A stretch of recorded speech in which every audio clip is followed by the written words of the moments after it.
ओम शांति। कभी जिस्म साकार शरीर को याद नहीं करना है।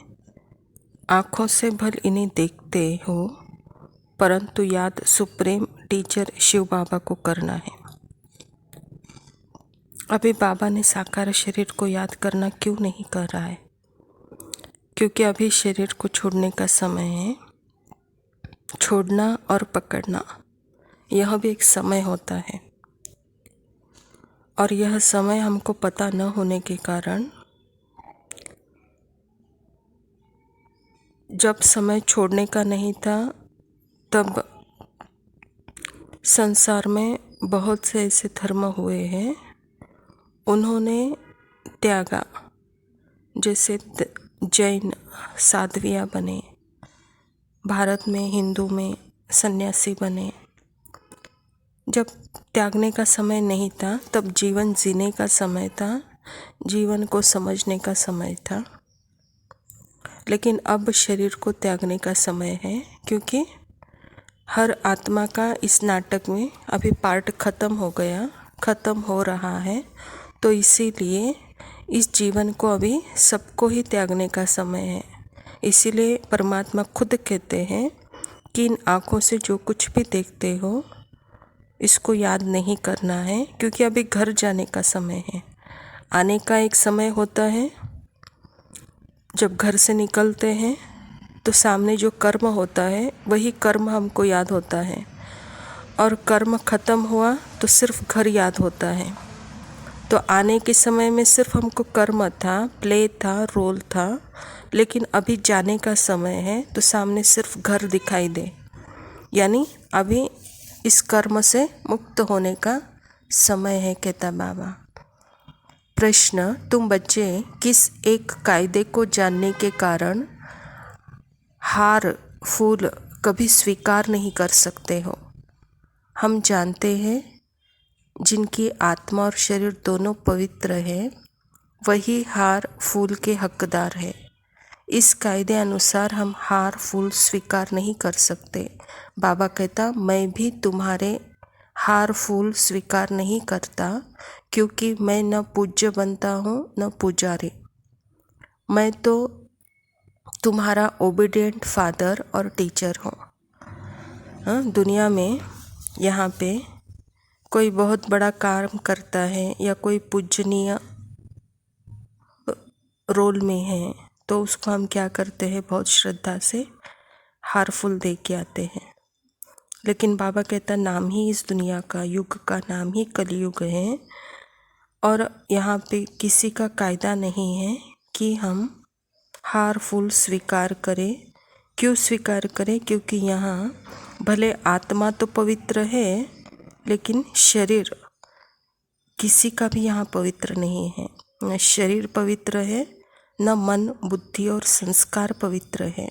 इसीलिए बाबा कहता, कायदे अनुसार बच्चे आपको भी यहाँ कोई भी आत्मा को हार फूल स्वीकार नहीं करना है, कहता है बाबा। और साक्षात स्वयं परमात्मा ही इस धरा पर आया है, तो परमात्मा कहता है कि मैं ये दोनों भी स्वीकार नहीं करता हूँ, क्योंकि मैं न पूज्य बनता हूँ न पुजारी बनता हूँ। यानी मैं श्रेष्ठ बनने का कर्म भी नहीं करता और मैं गिरने का कर्म भी नहीं करता। इसीलिए मैं ये दोनों भी स्वीकार नहीं कर सकता हूँ। हाँ, मैं बाप बनता हूँ, मैं ओबीडिएंट टीचर बनता हूँ, तो बाप अपने बच्चों से कभी हार और फूल स्वीकार कर नहीं सकता, कहते बाबा। धारणा के लिए मुख्य सार: हम गॉडली स्टूडेंट हैं, भगवान टीचर बन पढ़ाते हैं, इसी स्मृति में रहना है। घर गृहस्थ रहते ट्रस्टी बनना है, कभी हार फूल स्वीकार नहीं करना है। विष्णु के गले का हार बनने के लिए माया को जीतने का पुरुषार्थ करना है।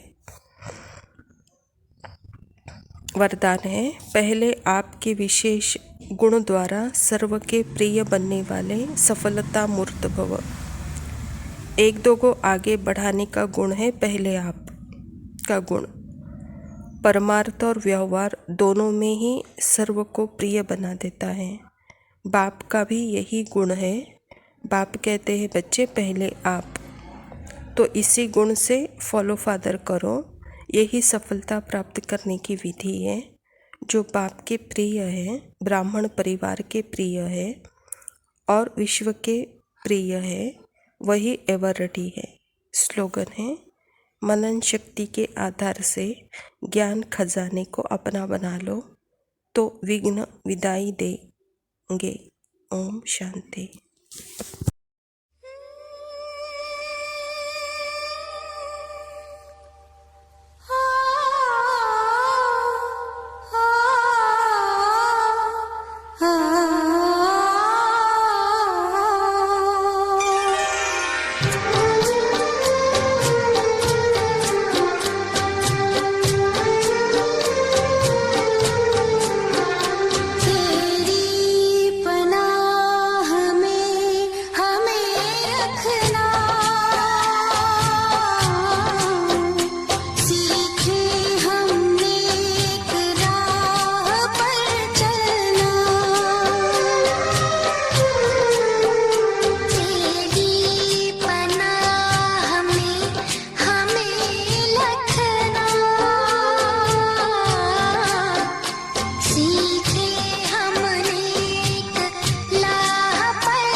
कपट कर्म जो